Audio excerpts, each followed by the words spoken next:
नमस्कार, आप देख रहे हैं बीसीसी न्यूज। मैं हूं रमा धीमान। आइए बुलेटिन की शुरुआत करें, लेकिन उससे पहले हेडलाइंस।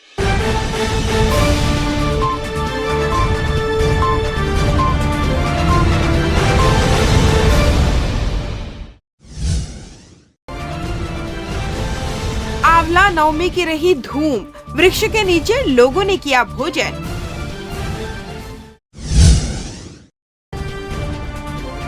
उसलापुर ब्रिज का हुआ लोकार्पण, यात्रियों को होगा फायदा। सूदखोरी के आरोपी चढ़े पुलिस के हत्थे, एक युवक ने की थी आत्महत्या।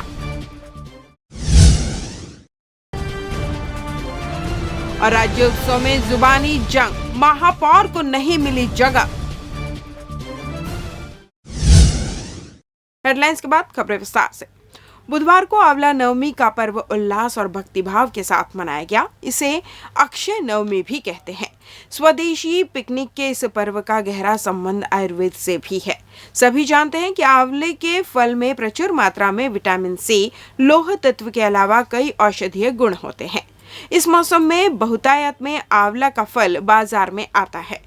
सनातनी उसका सेवन करें और स्वास्थ्य लाभ ले, इसी के लिए इसी समय आंवला नवमी का पर्व आता है, जिसका धार्मिक महत्व भी है। पुराणों में महत्वपूर्ण कार्तिक मास में ही भगवान श्री हरि विष्णु योग निद्रा से जागृत होते हैं। इसी महीने में माता लक्ष्मी और भगवान विष्णु की विधि विधान के साथ पूजन की परंपरा है। दीपावली, करवा चौथ, तुलसी विवाह जैसे कई व्रत इसमें शामिल है। इन्हीं में से एक है अक्षय नवमी। कार्तिक शुक्ल पक्ष की नवमी को आंवला नवमी के रूप में मनाया गया। लोग उन उद्यानों में पहुंचे जहां आंवले के पेड़ मौजूद है। विधि विधान के साथ आंवले के पेड़ की पूजा की गई। इसके पश्चात पूरे परिवार के साथ आंवला वृक्ष के नीचे बैठकर भोजन भी किया गया। ये किया जाता है। आज इतनी सारी मनोकामनाएं पूर्ण होती हैं। जो आंवला पेड़ के नीचे ये आज जो बताया गया है कि इसके नीचे पूजा करने से और उसके नीचे बैठ के, उसकी छांव में बैठ के खाना खाने से जो भी मन्नतें होती हैं वो पूरी होती हैं। ये लक्ष्मी जी का एक वरदान है। हम आज के दिन उपवास रख के आंवले के नीचे ही खाना चाहिए। सब जो भी भोजन बनाते हैं उसको बैठ के आंवले के नीचे खाना चाहिए, जिससे दीर्घायु होते हैं, घर में सब सुख संपदा और पति की लंबी उम्र के लिए, उनके अच्छे स्वास्थ्य के लिए। छत्तीसगढ़ राज्य स्थापना दिवस के अवसर पर बिलासपुर के पुलिस ग्राउंड मैदान में राज्योत्सव कार्यक्रम का आयोजन किया गया। इस मौके पर मुख्य अतिथि के रूप में तखतपुर विधायक एवं संसदीय सचिव रश्मि आशीष सिंह, महापौर रामचरण यादव समेत बड़ी संख्या में जनप्रतिनिधि एवं प्रशासनिक अधिकारी मौजूद रहे।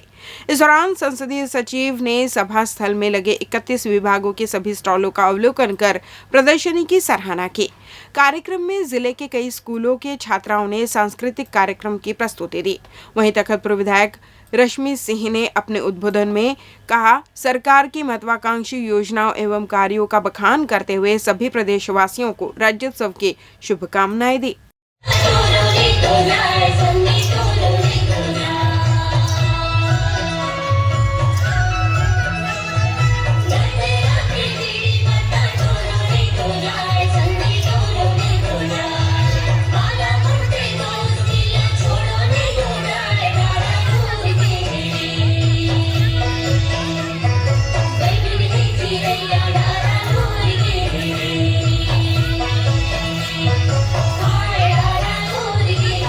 छत्तीसगढ़ राज्य की स्थापना हुए आज 22 वर्ष पूरे हो चुके हैं। इस दौरान पूरे प्रदेश में राज्योत्सव मनाया जा रहा है, लेकिन छत्तीसगढ़ की राजधानी बिलासपुर में राज्योत्सव कार्यक्रम में मंच में सीट नहीं मिलने से बिलासपुर के प्रथम नागरिक रामचरण यादव बिफर गए और आवेश में आकर अपशब्द भी कह दिए और आकर्षक का केंद्र बन गए। इतना ही नहीं, वे मंच पर जाकर संसदीय सचिव के सामने मोबाइल पटक कर अपनी नाराजगी जाहिर करते रहे, जिसे देखकर आम जनता के साथ विपक्ष के नेताओं ने भी जमकर चुटकी ली और इसे कांग्रेस की अंतर कलह तक बता दिया। आपको बता दें, बिलासपुर में कुर्सी की राजनीति का वाकया कोई नया नहीं है, बल्कि आए दिन किसी न किसी कार्यक्रम में आमंत्रित अतिथियों को मंच पर सम्मान न मिलने के कारण उखड़कर गद्दी छोड़नी पड़ती है। ठीक उसी तरह राज्य स्थापना दिवस के मौके पर 1 घंटे तक इंतजार करने के बाद भी तवज्जो नहीं मिलने से महापौर आग बबूला हो गए और गुस्से में अपशब्द का प्रयोग करने लगे। स्तन कैंसर जागरूकता माह के मद्देनजर सोमवार को अपोलो हॉस्पिटल ने कार्यक्रम का आयोजन किया था, जहां स्तन कैंसर के साथ नॉर्म लाइफ जी रही महिलाओं ने अपना अनुभव साझा किया। आपको बता दें कि स्तन कैंसर जागरूकता माह स्तन कैंसर के प्रति जागरूकता के लिए एक वैश्विक स्वास्थ्य कार्यक्रम है, जो पिछले 37 से अधिक वर्षों से हर साल अक्टूबर के पूरे महीने की याद दिलाता है। इसी कड़ी में आयोजित कार्यक्रम में अपोलो हॉस्पिटल के स्पेशलिस्ट डॉक्टरों ने लोगों को इसकी जानकारी देते हुए बताया कि शरीर के किसी अंग में होने वाली कोशिकाओं की अनियंत्रित वृद्धि कैंसर का प्रमुख कारण होती है। स्तन कोशिकाओं में होने वाली अनियंत्रित वृद्धि स्तन कैंसर का मुख्य कारण है। कोशिकाओं में होने वाली लगातार वृद्धि एकत्र होकर गांठ का रूप ले लेती है, जिसे कैंसर ट्यूमर कहते हैं। यही गांठ जब स्तन में होकर बढ़ने लगे तो एक समय के बाद वह स्तन कैंसर के रूप में परिवर्तित हो जाती है। स्तन कैंसर होने पर पहले या दूसरे चरण में ही इसका पता चल जाने से सही समय पर इसका इलाज संभव है, लेकिन इस बारे में पता चलना भी आपकी जागरूकता पर निर्भर करता है। यदि आप स्तन कैंसर के प्रति जागरूक है तो इसके लक्षणों को पहचान कर आप इसका इलाज सही समय पर करवा सकते हैं। डॉक्टरों की माने तो बच्चे नहीं पैदा करना, अधिक उम्र में पहला बच्चा होना, स्तनपान नहीं कराना, वजन में अत्यधिक वृद्धि और अक्सर शराब का सेवन करना तथा खराब व अनियंत्रित जीवन शैली स्तन कैंसर के प्रमुख कारण हैं। भाई देखो, ब्रेस्ट कैंसर के जो सबसे कॉमन लक्षण है कि ब्रेस्ट में गठान होना, ठीक। उसके अलावा ब्रेस्ट में मान लो कोई शेप में डिफॉर्मिटी है या फिर कोई निपल से डिस्चार्ज है या कोई ऐसी चीज़ जो नॉर्मल आप महिलाएं अपने आप खुद से उनको पता चल जाता है कि ब्रेस्ट मेरी नॉर्मल नहीं है, साइज़ बढ़ना, छोटा होना, कोई अल्सर घाव होना जो भर नहीं रहा है, ये सब ब्रेस्ट कैंसर के लक्षण होते हैं। बट कई बार ऐसा होता है कि आप बाहर से कोई लक्षण नहीं बता पाते हैं, तो उस केस में जो महिलाएं 40-45 साल के ऊपर की होती हैं उनको हम बोलते हैं कि आप एक बार स्क्रीनिंग प्रोग्राम में आइए। तो उसमें ब्रेस्ट में सोनोग्राफी या मैमोग्राफी करके हम देखते हैं कि कोई और गठान ऐसी तो नहीं है जो अभी इतनी छोटी है कि हाथ से महसूस नहीं हो रही है बट आगे चल के कैंसर का रूप ले सकती है या कैंसर बन रही है। तो ये तरीके हैं कैंसर पता करने। ब्रेस्ट कैंसर अवेयरनेस मंथ के नाम से मनाया जाता है। इसका मेन उद्देश्य ये है कि हम लोग सब अपनी भागदौड़ की ज़िंदगी में लगे रहते हैं, पर धीमे धीमे हमें बिना पता चले ब्रेस्ट कैंसर एक बहुत ही मेजर प्रॉब्लम हमारी सोसाइटी की बन गई है। और ये ज़रूरी है कि ना केवल उसके ट्रीटमेंट पर ध्यान दिया जाए, पर इस बात पर भी ध्यान दिया जाए कि कैसे इस कैंसर को अर्ली स्टेज में हम लोग पकड़ सकें, क्योंकि अगर वो संभव हो पाता है तो शायद कई लोगों की ना केवल ज़िंदगी सुधर पाएगी बल्कि कई जानें बच भी पाएंगी। तो आज इसी सब बारे में डिस्कशन होगा कि कैसे हम ब्रेस्ट कैंसर को जल्दी पकड़ सकते हैं एक पेशेंट और आम लोगों के सहयोग से, और कैसे हमारे साथ में उपस्थित हैं कई सारे ब्रेस्ट कैंसर सर्वाइवर, यानी ऐसे लोग जिन्होंने ब्रेस्ट कैंसर का पूरा ट्रीटमेंट ख़त्म किया और उसके बाद कैसे वो अपनी नॉर्मल ज़िंदगी में अपना जीवन बिता रहे हैं सक्सेसफुली। छुपाना तो चाहिए ही नहीं, क्योंकि ये चीज़ ऐसी है भैया, हम लोग अगर सामने नहीं आते तो लोगों को पता नहीं चलता कि इसका ट्रीटमेंट कैसा है। जब खुद को हुआ तब समझ में आया कि ट्रीटमेंट लंबा है। बुरा तो नहीं बोलेंगे क्योंकि बीमारी तो कोई अच्छी नहीं होती, तो ट्रीटमेंट बहुत लंबा है और उसके लिए पेशेंस की ज़रूरत है। तो आपको यदि घर में रहना है, 8 महीने शांति से बिताना है, तो कोई ना कोई शौक़, कोई ना कोई समय काटने का साधन आपको ढूंढना पड़ेगा। और उसी ढूंढने के चक्कर में हमको कई बार अपनी बहुत सारी अद्भुत शक्तियों का पता चलता है कि हमारे में तो ये हुनर था, हमें पता नहीं था। तो कहीं ना कहीं कैंसर के समय लोगों की कई चीज़ें निकल के आती हैं, तो इसमें छुपाने की कोई बात नहीं है। हम लोग स्पंदन हमारा एक NGO भी है और हम लोग ये कैंपेन इसीलिए चला रहे हैं कि डरने की ज़रूरत नहीं है। इलाज है, अपने शहर में है, बहुत अच्छा इलाज है और हम जब ठीक हो सकते हैं तो हर कोई ठीक हो सकता है। लेते हैं छोटा सा ब्रेक। पिछले 17 वर्षों से रियल एस्टेट के क्षेत्र में दे रहे हैं अपनी सेवाएं और लगातार शहर की जनता को एक नई लिविंग लाइफस्टाइल। अपने कार्यों एवं सेवाओं के माध्यम से लाखों लोगों की उम्मीदों को दिया है आकार, इसलिए जिले में ही नहीं पूरे प्रदेश में इनकी पहचान है बरकरार। आपके सपनों के घर को हकीकत में बदल कर है दिखाना, इसलिए आपके लिए लेकर आए हैं भाटी आशियाना।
ब्रेक के बाद आपका स्वागत है। बढ़ते हैं अगली खबर की ओर।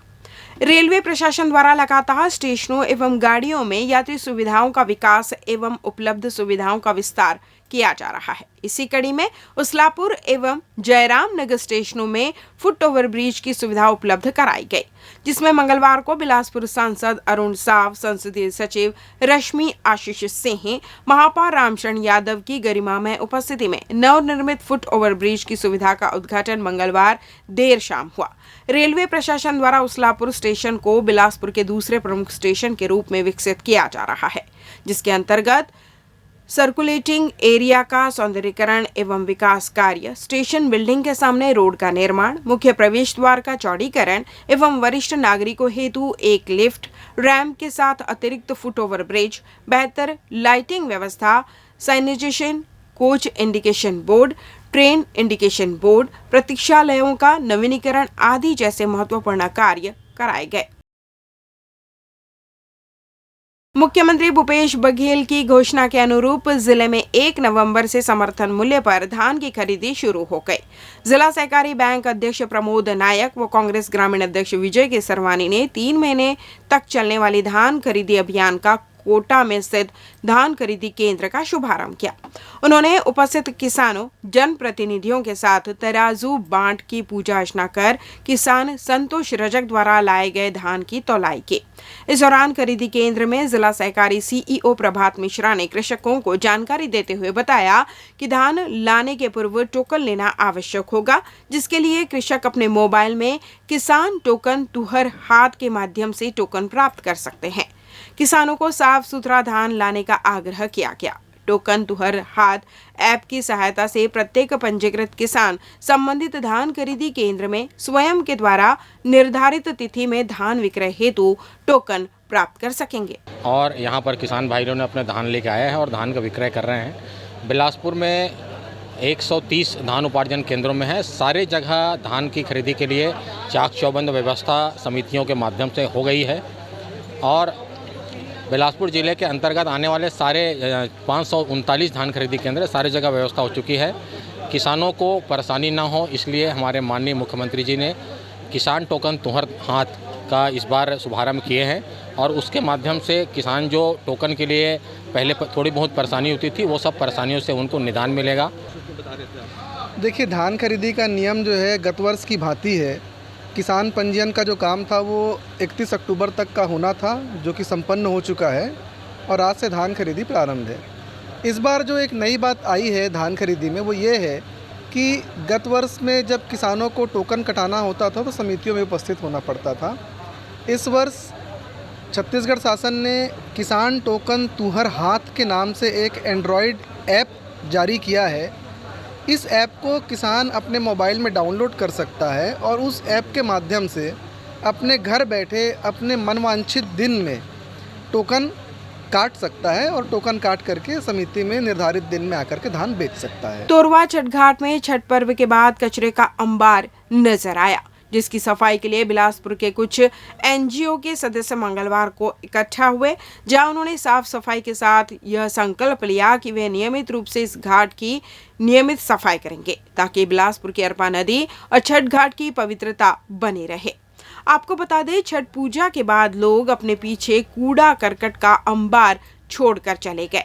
छठ पूजा से पहले नियमित रूप से बिलासपुर नगर निगम, शहर के अलग अलग एनजीओ और छठ पूजा समिति द्वारा छठ घाट की व्यापक पैमाने पर सफाई की परंपरा रही है, लेकिन पूजा के पश्चात घाट को अक्सर भगवान भरोसे छोड़ दिया जाता है।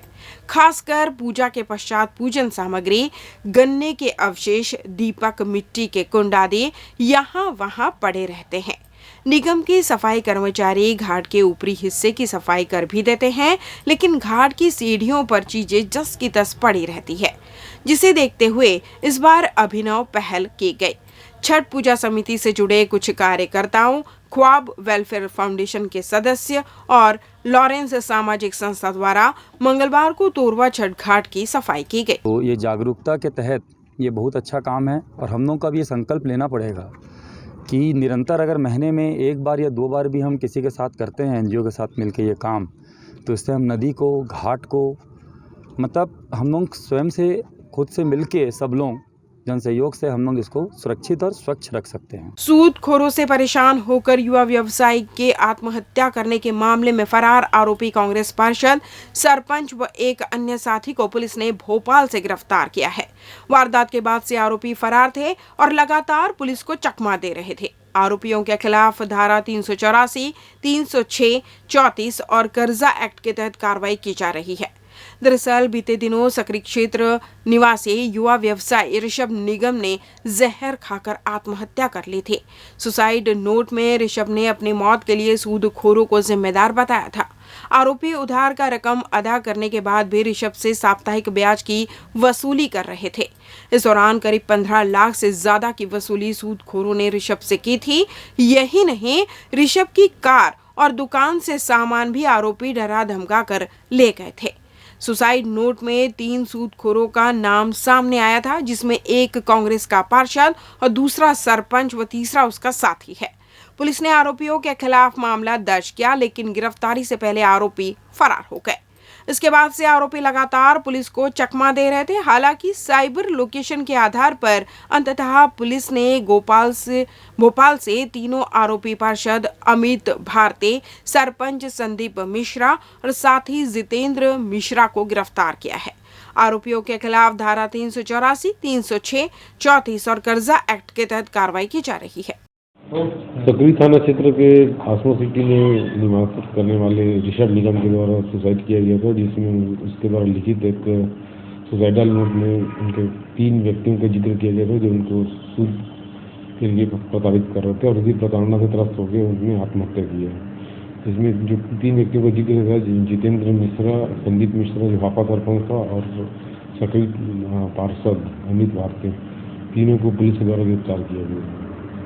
बिलासपुर के चकरभाटा में गोमांस के साथ 2 लोगों को पुलिस ने गौकशी के आरोप में गिरफ्तार किया है। चकरभाटा में ग्रामीणों ने गोमांस के साथ 2 लोगों को पकड़कर गांव वालों को सूचना दी। इसके बाद ग्रामीणों ने दोनों आरोपियों को बेल्ट से पिटाई करते हुए अर्धनग्न कर जुलूस निकाल दिया, जिसकी सूचना पर पहुंची पुलिस ने 2 आरोपियों को गिरफ्तार कर न्यायालय में पेश किया। दरअसल बिलासपुर के चकरभाटा में रहने वाले कुछ लोगों को सूचना मिली कि 2 लोग रहंगी और मुड़ीपार के बीच गोमांस का तस्करी कर रहे हैं। इस पर चकरभाटा के सुमित नायक, अमित दीक्षित, महेश उपाध्यक्ष व राजेश वर्मा मौके पर पहुंचे। उन्होंने रहंगी निवासी नरसिंह रोहिदास व मुड़ीपार निवासी राम निवासी मेहर को रोककर पूछताछ की। दोनों ने बताया कि वे गोमांस काट कर ले जा रहे हैं। इस बीच गांव के लोग भी मौके पर पहुंच गए। भीड़ दोनों को पकड़कर गांव लेकर गई। वहां पर लोगों ने दोनों आरोपियों को अर्धनग्न कर पिटाई करते हुए गांव में जुलूस निकाल दिया। गोकशी की जानकारी होने पर चकरभाटा की टीम गांव में पहुंच गई, जहां पुलिस ने दोनों आरोपियों को गिरफ्तार कर उनके कब्जे से 33 किलो गोमांस बरामद कर आरोपियों को न्यायालय में पेश किया है।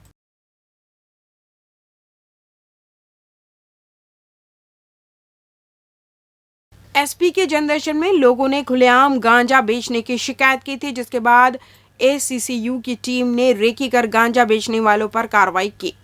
सिविल लाइन थाना क्षेत्र के मरीमाई रोड में श्याम श्रीवास और इकबाल खान गांजा बेचने का गोरख धंधा कर रहे थे, जिसकी सूचना पर एसीसीयू की टीम ने दोनों को गांजा बेचते रंगे हाथों गिरफ्तार किया। दोनों आरोपियों के पास से पुलिस ने 5 किलो गांजा समेत 81,000 जब्त किए हैं। वहीं आरोपियों की कार्रवाई करने के लिए सिविल लाइन पुलिस को सौंप दिया है।